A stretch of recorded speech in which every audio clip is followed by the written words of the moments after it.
This is Suddenly Family. I'm Samuel Burke, and these are the true stories of people's lives forever changed by at-home DNA tests. For any person who's experienced a shocking DNA result, life quickly separates into two very distinct chapters, before and after the DNA test. In an instant, your entire world changes, and you can never go back to the way it was before. For a woman named Connie Maltrop, that moment doesn't come until she's nearly 70 years old.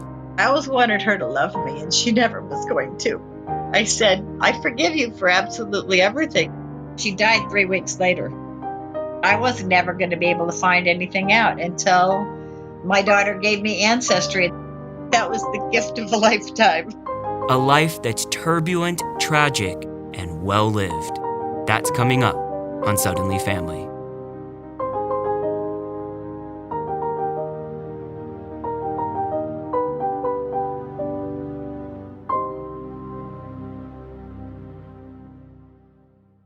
If you're listening to this podcast, that means you appreciate investigative storytelling. What if you had the chance to investigate and share important stories? Whether you want to dive into a new career in journalism or start your own investigative podcast, the Cronkite School of Journalism and Mass Communication at Arizona State University offers a variety of graduate programs just for you.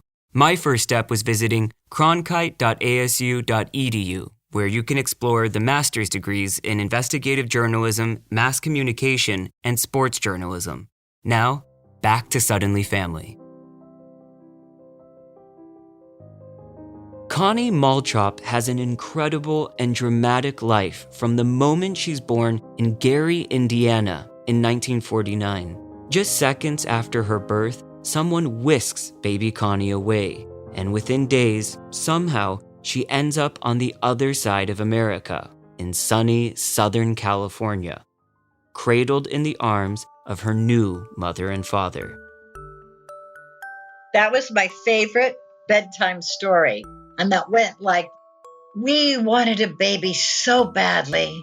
So we went to the hospital and there were hundreds of babies to choose from.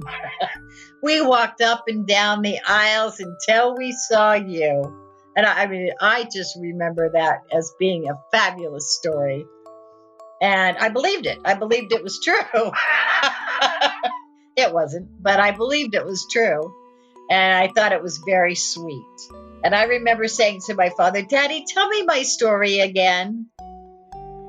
And Connie's adoptive father does, over and over again. But as Connie gets older, her dad tells her the adoption was actually through a friend of a friend, but never gives her any more details. Connie has fond memories of her father. She recalls little about her adoptive mother, though, who dies when Connie is just 4 years old. The only thing I remember is I was on top of a hospital building on the roof, and they brought this woman out who was wrapped in blankets, and they told me she was my mother, and I said, no, she's not my mother. Because my mother was not a little old lady wrapped up in a bunch of blankets sitting in a wheelchair. My mother was alive and vibrant, and she went downhill very, very quickly. And then she died shortly after that. That was the last visit. She was very nice. I don't actually remember her. When you say she was a nice lady, even though I don't remember her, how do you know that then? Because my second mother told me that I had said to her, I like my other mother much better, out of the mouths of babes.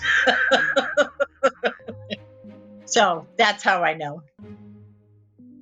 Connie's second mother enters the picture very quickly, because just as Connie's first mother dies, another tragedy is brewing in Connie's life. And at the same time, my father had been given a year to live. He had a rheumatic heart. So he kind of was desperate and married the first thing that came along. And that's the woman that I knew as my mother, and she wasn't very nice. How come you think your father was so desperate to get married if he knew he was dying? because he had a 4-year-old and a year to live. So what was going to happen to me? That's why he married her. He wanted somebody there to take care of you. That's right. And he did not bother to tell her that, oh, by the way, I only have a year to live, until after they were married. So she figured it out, and I became the punching bag. I remember being 10 years old, and she used to take coat hangers and straighten them out and then wire them together and make that into a whip. And she would tell me to go get naked and get in my bed, and then she would come in and whip me with those coat hangers. And of course, it would cut my skin. What was her beef with you, or her beef with the world? Her beef with me was that my father married her only because of me. That's the only reason. I used to dream of my mother, my real mother, was going to come rescue me. Was that just a feeling that you had in those difficult years with your stepmother, or did that continue even after? No, when I left the roost, no, I never looked back. That was just when I was with my stepmother. Did you ever think about your biological parents, wonder who they were in those years, or were you just living life at that point, a young adult after you left the roost? Well, I wasn't really a very good adult. I ended up getting heavily involved in drugs. So it was probably a way of muting my pain. And what was your pain? Was it that you'd been given up for adoption, that your mother had died, your father had died? All of the above. I felt like I was unlovable. I was never going to be good enough. You know, the usual story with drug addiction. You hear it from any podium that none of us are ever good enough. We're not smart enough. We're not good looking enough. We're not funny enough. We're not enough, period. So I chose drugs as my way to be enough. And what helped you get to this place? Because obviously, if you can speak of it with such awareness, clearly you did some work. Oh, yes, I did. I hit my bottom, is what I ended up doing. I was so desperate to get high that I had a month's worth of a cardiac med and a month's worth of a bunch of other stuff, and I took them all in one night. And then called the ambulance. And I ended up in the intensive care unit. And then I got sent to rehab. Once in rehab, I actually learned how to live without drugs, because that was my question. I didn't think I could do it. I could never see a life without drugs. And now, oh my gosh, you couldn't pay me to go back. Oh, no. Were you ever able to come to a place of peace with your abuser, your second mother, the woman who raised you longer than anyone else in your life? I've actually forgiven her. I was talking with her in 1998 or so, and all of a sudden these words come out of I'm going to cry. I'm talking with her because I always wanted her to love me, and she never was going to. And these words come out of my mouth. You know, Mom, I've got to just let you know something. And I'm wondering, what the heck is it that I've got to let her know? I said, I forgive you for absolutely everything. And in my mind, I'm saying, why in the world would I say such a stupid thing when I don't mean a word of it? And I think that was God. I really do. I was very surprised when those words came out of my mouth. What was her reaction when you said those words? She said, oh, thank you. She felt it viscerally. Are you glad those words found you? Oh, absolutely. Yeah, she died 3 weeks later. I'm very glad that I was able to tell her that, even if I didn't mean it, because eventually I did come to mean it. I don't think I ever would have forgiven her if I hadn't said those words. And I'm curious, in all of those years, when your parents were gone, the problems you had with your stepmother, what was the narrative that you had made up in your mind about who your biological parents were? My parents told me that my biological mother was 15 years old when she had me, and that my grandfather was a doctor. I mean, they made up this story So that was the reason why she had to give me up for adoption, because she was a doctor's daughter. So I just assumed that was the way things had to be. So you go through all these years, you grow up, you battle your problems with addiction, and do you look for your biological parents? No, because they didn't know how to. Adoptions were closed back in those days, and from what I understood, I was never going to be able to find anything out until my daughter gave me Ancestry, and then I was like, oh, that's pretty cool. And all I wanted to do was know what my heritage was. What did you think your heritage was? I had no idea. Did you make up anything in your mind? No, I didn't. I was never that creative. So she got me the Ancestry kit. You really didn't know that there was going to be anything else? I had no clue. Absolutely no clue. Well, plus the fact I was 67 when I got the kit, and I get the results. Oh my gosh. We'll be right back. Podcasts shed light on stories that otherwise may not be told. What if you could be that voice for someone? Well, you can. The Cronkite School of Journalism and Mass Communication at Arizona State University allows you to do just that. Become an investigative journalist, a strategic communicator in the media field, or a thought leader in the world of sports. Do what I did. Visit cronkite.asu.edu to learn more about their graduate degrees. Who will you become at the Cronkite School? Now, back to Suddenly Family. And I get the results. And I went from having 3 blood relatives to over 1,600 overnight. Just your daughter and your 2 grandchildren, and then in an instant, you see hundreds and hundreds of close and distant family members, like everyone else who takes a DNA test. I was overwhelmed. That's absolutely what I was. Oh my gosh. I'm opening it up, and I've got huge numbers of people by name that have all done the test. And there's this other name in there, Shaman Starr, a sibling. Her father is my father. Your biological father. He was married when he had a fling with my mom, and then he lied to her, and then she found out and she dumped him. But I was born 3 weeks before their oldest daughter was born. That's my sister. I now have 2 sisters. I had always wanted siblings, and it was just kind of too good to be true. I felt like this was all too good to be true. Oh dear. So she and I have met. I've met both of my sisters. Oh, they're awesome. So those are sisters you see from the paternal side of your DNA results. What do you see on your maternal side? I started trying to figure out how to communicate with some of them. And Darlene Strait, she was the first one to respond to me. We started talking, and at the same time, I had gotten my adoption papers from California. It said in there my mother's name. So I said to Darlene, well, my mother's name was Genevieve Mitch. She goes, oh, that's my aunt. Oh, by the way, she's still alive. I was floored, absolutely floored. And I thought, after all this time, I'm going to get my dream come true. Did you even think it was a possibility your birth mother was still alive? I did not think that at all. I just assumed not. Why did you think your mom had died? I just assumed that she had long gone because of my age. But she just turned 90. I said to my husband, we have to go to the airport right now, and we have to get tickets right now.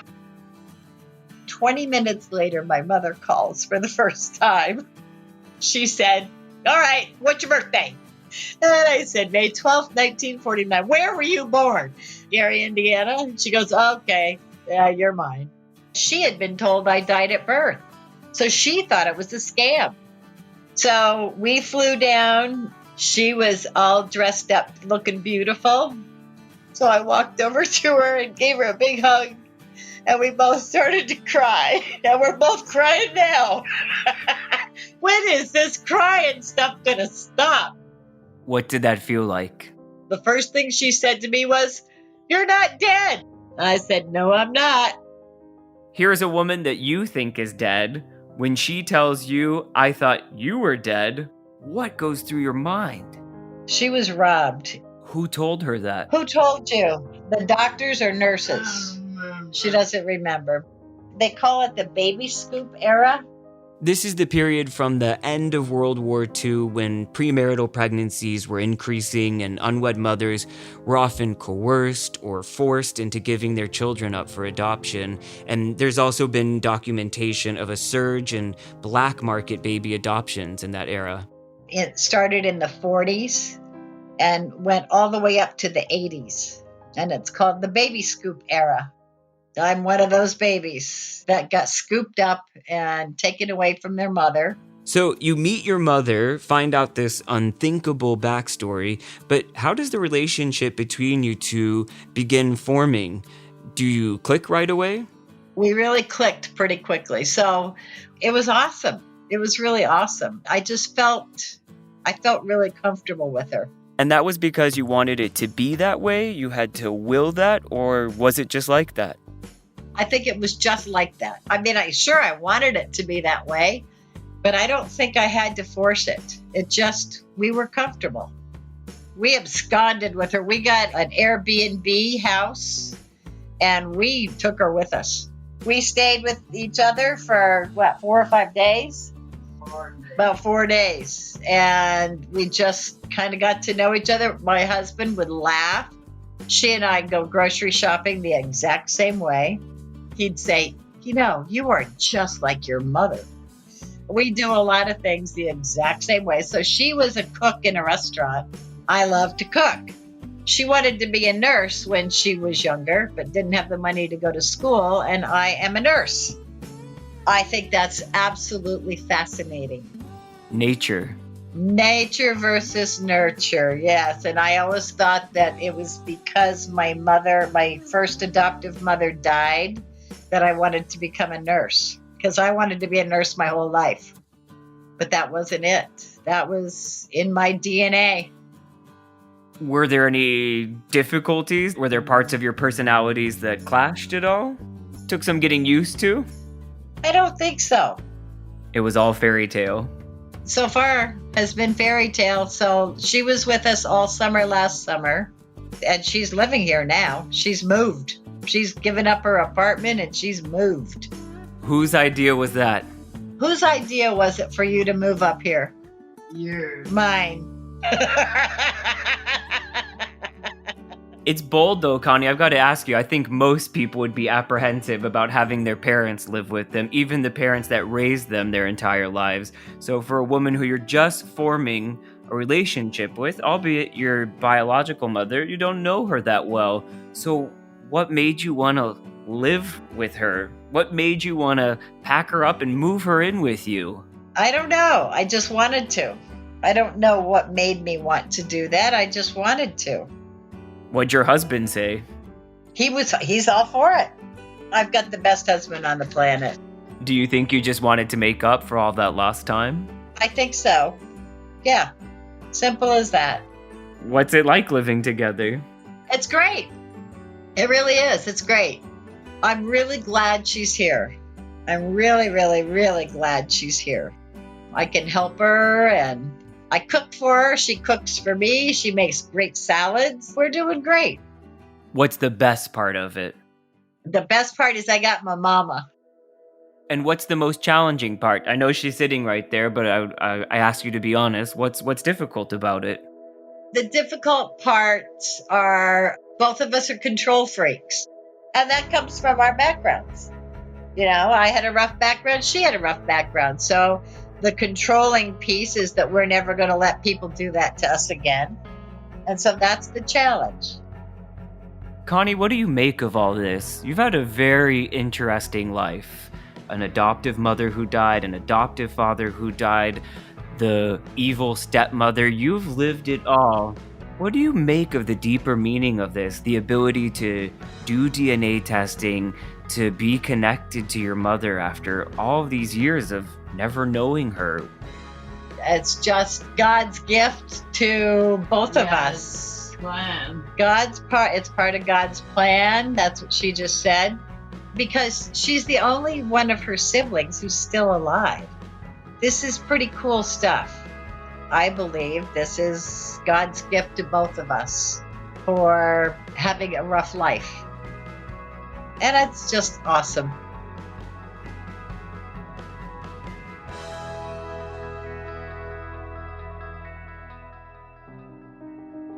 On the next episode, the search for answers to my cousin's disappearance reveals a dark family secret. I didn't know what to think. I just knew that he was missing and that none of the other first cousins had heard from him. Folks were not out to their families of origin, and their families would find out when they were either in the hospital and dying or immediately after they died. I think it was all a ruse on her part. I think she had it all planned from the very, very beginning.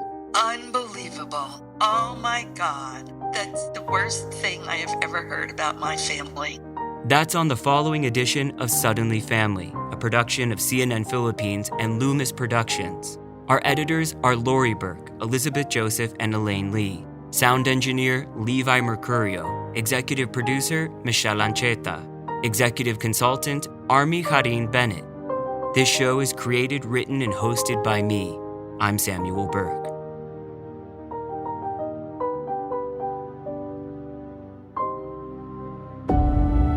I have a responsibility as a journalist to tell the public what's going on. Now more than ever, the role of the media and journalists is extremely important. To make that first rough draft of history into again.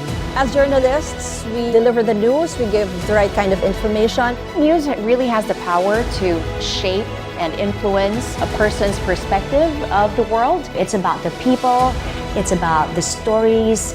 We verify, we confirm, we double check, we triple check from different sources. To give them the truth. Trust in one word, I would believe, is integrity. You can't force trust, you have to earn it. People can't trust me if they know that I don't know what I'm talking about. It can be very challenging, but it's very, very fulfilling. News you can trust. News you can trust. This is CNN Philippines. News you can trust.